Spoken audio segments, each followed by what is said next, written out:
Bonjour à tous et bienvenue pour ce nouveau numéro du podcast de l'UDR. Nous avons la chance, l'honneur de recevoir notre vice-présidente Claire Géronimi. Claire, bienvenue dans ce podcast. La rentrée est historiquement et habituellement l'occasion de se projeter dans l'année à venir.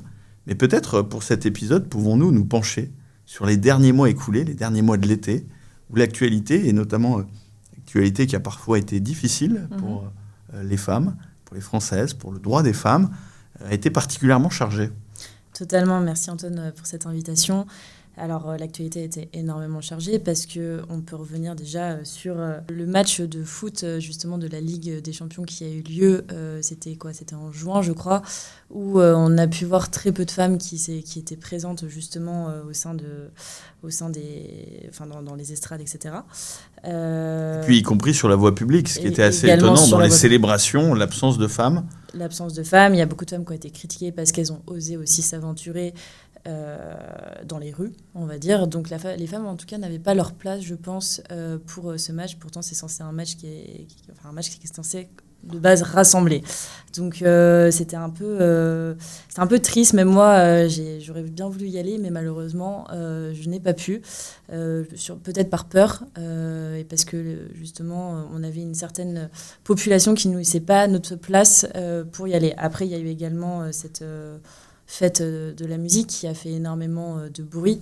Je sais qu'il y a la mairie de Paris qui a mis en place des zones safe à la suite justement du match de foot, des zones safe pour la fête de la musique. Parce la capitale de la 6e puissance mondiale, telle Exactement. Kaboul, il est nécessaire de prévoir des espaces dédiés aux femmes pour leur sécurité. Exactement. Donc en fait, c'est des petits espaces où on peut se réfugier en cas d'agression. Donc bien sûr, en fait, si tout simplement on se fait piquer par des seringues où il y a de la drogue, etc., où on se fait mettre de la drogue dans son verre, on peut se réfugier dans ces petits espaces. Ces espaces qui sont gérés par des bénévoles et pas forcément par la sécurité. Donc à tout moment, en fait, on peut aussi risquer notre vie. Donc, qu'est-ce que ça dit de l'état de la société, ça ? Je pense que ça dit qu'il y a une réelle fracture entre les hommes et les femmes et que malheureusement, il n'y a plus de place pour les femmes dans les événements. Ce qui n'était pas le cas il y a encore une quinzaine ou une vingtaine d'années. Moi, je suis pourtant pas très âgé, mais j'ai le souvenir dans mon enfance de la célébration de la victoire de la Coupe du Monde de 98, qui a été une vraie liesse populaire. Totalement. Où toute la population, dans sa diversité et dans ses genres, s'est retrouvée dans la rue sans échauffourée. Totalement. Moi, j'étais en Corse quand la France avait gagné aussi pour la Coupe du Monde. Il y avait aucun problème, en fait. On était totalement en sécurité, on pouvait faire ce qu'on voulait, on pouvait sortir à n'importe quelle heure et il n'y a jamais eu autant de problèmes qu'aujourd'hui. Donc c'est des choses qui, à mon sens, ne sont pas normales et c'est pour ces sujets-là, en tout cas pour lesquels je me bats. En tout cas. Alors tu te bats à la fois via ton association Éclat de Femmes et ton engagement politique au sein de l'UDR. Totalement. Comment est-ce que l'UDR se saisit de cette question du droit, des droits et puis peut-être surtout et avant tout de la sécurité des femmes dans notre pays ? L'UDR, un des 3 gros piliers en tout cas de l'UDR, c'est aussi l'autorité. Donc l'autorité aussi égale la sécurité. Et la sécurité, aujourd'hui, la sécurité des femmes.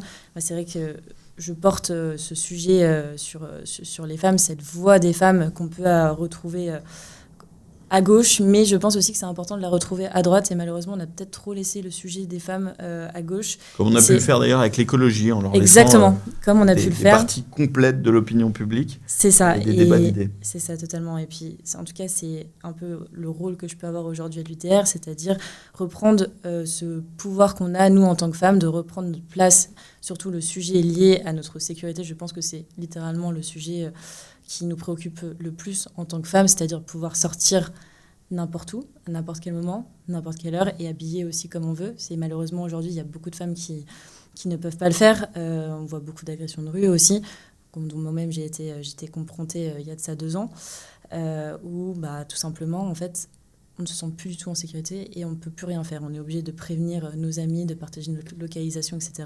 Oui, et puis ce n'est pas un simple sentiment. Aujourd'hui, les chiffres sont assez clairs sur les augmentations x4, x5 du nombre d'agressions sexuelles dans notre pays en très peu de temps. Totalement, et c'est un réel sujet. Alors, il y a des agressions sexuelles, il peut aussi y avoir simplement des insultes, mais dans tous les cas, en fait, on vit dans un constant, on va dire... on est en constante vigilance, en tout cas en tant que femme. Et c'est pas forcément très agréable. Vous voyez. Enfin, tu vois, même les transports en commun, on peut plus les prendre. Moi, je les prends plus. J'ai beaucoup d'amis aussi qui les prennent plus.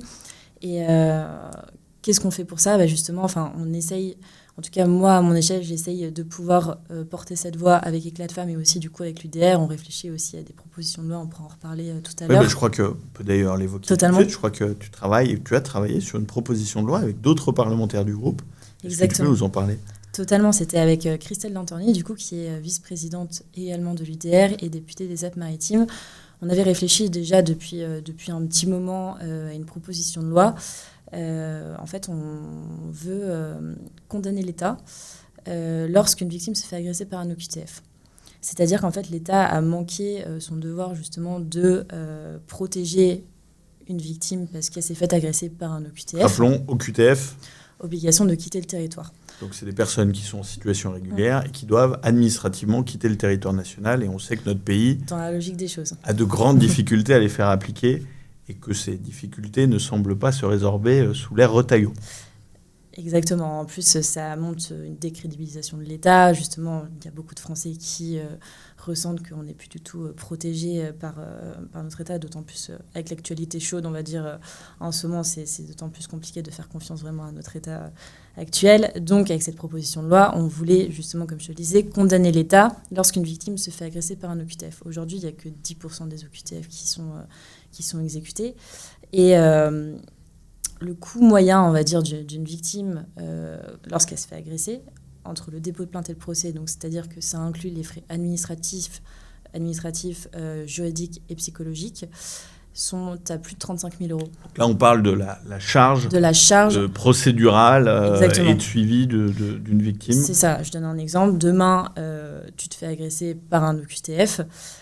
Tu vas devoir aller déposer plainte, tu vas devoir prendre un avocat, parce que souvent les 3/4 des avocats qui sont commis d'office, malheureusement, ne vont pas pouvoir se charger entièrement de ton dossier, et tu as envie quand même de pouvoir être indemnisé à ta juste valeur, sauf que ton agresseur sera insolvable parce que sous OQTF. Donc en fait, c'est l'État qui a un fonds d'indemnisation qui s'appelle la CIVI, qui est censé te rembourser, mais en fait la CIVI, dans les 3/4 du temps, te rembourse qu'au moment du procès. Donc c'est-à-dire que tu dois avancer les frais. Donc il y a beaucoup de victimes. Donc là, on inclut vraiment toutes les victimes, pas que les victimes d'agressions sexuelles. Toutes les victimes, soit ne vont pas prendre un avocat, ne vont pas avoir un suivi psychologique, parce que souvent c'est traumatisant quand tu te fais agresser, bien sûr. Donc en fait, malheureusement, il y a beaucoup de victimes qui sont délaissées, comme moi j'ai pu le vivre aussi, où en fait on n'est pas du tout soutenu par l'État, et d'autant plus quand c'est un agresseur qui est sous OQTF, on sent c'est vraiment la double peine. Donc dans ce projet de loi, l'État viendrait à être condamné. Exactement. Et à couvrir les frais immédiatement, sans attendre forcément le jugement, c'est ça? Exactement. En gros, l'État doit couvrir à hauteur, en moyenne, de 35 000 euros, les frais de la victime, et en fait juste reconnaître que en fait, il a fauté. Puisqu'on parle de droits des femmes, sur un autre volet, mais qui nous permet de recoller avec l'actualité, Gabriel Attal, l'ancien Premier ministre, le proche d'Emmanuel Macron, a fait fuiter, ou en tout cas a annoncé via la presse, qu'il souhaiterait proposer un projet de loi permettant de légaliser une GPA, gestation pour autrui, dite éthique. Quelle est la position de notre mouvement à ce sujet ? Alors, la position de l'UDR est assez claire, parce que Hanan Mansouri, qui est députée de l'Isère, a justement a déposé une proposition de loi au sujet de la GPA, c'est-à-dire que, je pense que dans tous les cas, elle vous en parlera mieux que moi. Et on l'invitera avec plaisir dans un prochain épisode. Exactement, je trouve que c'est un sujet qui est passionnant qui mérite totalement notre attention. Mais en fait, c'est de faire entrer dans la Constitution le fait que une femme, en fait, n'est pas un corps à vendre, et que les enfants non plus ne sont pas à vendre. Voilà. Ton actualité, au mois de septembre, est aussi chargée à titre personnel. Est-ce que tu peux nous toucher 2 mots du procès qui s'annonce ? Totalement. Alors, pour recontextualiser, du coup, avant d'entrer à l'UDR, et ce pourquoi aussi je me suis engagée, c'est parce que je me suis fait agresser par un individu sous OQTF. Il y a de ça un peu plus de... ça va faire bientôt 2 ans. Où je me suis fait violer et menacer de mort au couteau. Et en fait, du coup, cet homme a été incarcéré, donc il est en détention provisoire. Et il y a Je crois un procès. Une personne en situation régulière sous OQTF de nationalité centrafricaine. Exactement, qui avait déjà commis quelques viols récidiviste. auparavant, qui est récidiviste, mais que bien sûr l'État a laissé dans la nature. Voilà. Donc il y aura le procès qui sera à la Cour d'appel de Paris le 24, 25 et 26 septembre. Donc ça va être aussi une grosse actualité. J'espère qu'il y aura beaucoup de personnes qui pourront être là pour me soutenir, mais également soutenir l'autre victime qui a été agressée 1 heure avant moi. D'accord, il y a eu 2 victimes concomitantes de cet agresseur. C'est ça, donc dans la logique des choses, on est censé aller sur une peine d'environ 20 ans de prison. On verra ce que ça donne, mais grosse actualité aussi pour le mois de septembre. Comment est-ce que toi tu te prépares à ce moment qui est, on comprend bien, à la fois un moment charnière pour médiatiser le combat qui est le tien et faire changer les choses et faire prendre conscience à tout un tas d'acteurs, mais en même temps quelque chose qui est forcément personnellement difficile à traverser? C'est très dur de devoir jongler entre les deux parce qu'à la fois c'est vraiment quelque chose de très personnel et d'intime. Forcément qu'on va revenir aussi sur tout ce qui s'est passé, décortiquer tout ça, en sachant que ça fait 2 ans aussi que, en soi je ne l'ai jamais revu non plus, donc beaucoup d'appréhension je pense, mais à la fois le fait d'avoir un combat beaucoup plus large sur l'aspect politique et aussi associatif avec Éclat de Femmes me permet d'avoir, je pense, un soutien énorme et de faire ce combat, un combat vraiment, on va dire, commun, général, et de montrer à notre société tout simplement que, en fait, il n'y a pas que les violences conjugales, il y a aussi les agressions de rue et qu'aujourd'hui en France, en tant que femme, on n'est plus totalement en sécurité. Ce combat, tu as décidé de le porter chez nous, à l'UDR. Éric Ciotti, notre président, a annoncé ton arrivée il y a quelques mois. Tu es vice-présidente du mouvement. Avec le recul de ces quelques mois d'engagement politique, quelle est ta vision de la politique? Est-ce que tu y trouves ce que tu es venu chercher? Est-ce que tu es épanouie dans notre mouvement? Totalement, encore une fois, je ne suis pas élue, donc forcément, je travaille avec, on va dire, les parlementaires pour faire avancer au mieux la cause commune, et c'est quelque chose qui est pour moi très important. Avec Éclat de Femmes aussi, on récupère beaucoup de données parce qu'on accompagne aussi énormément de victimes d'agressions de rue et aussi de violences conjugales.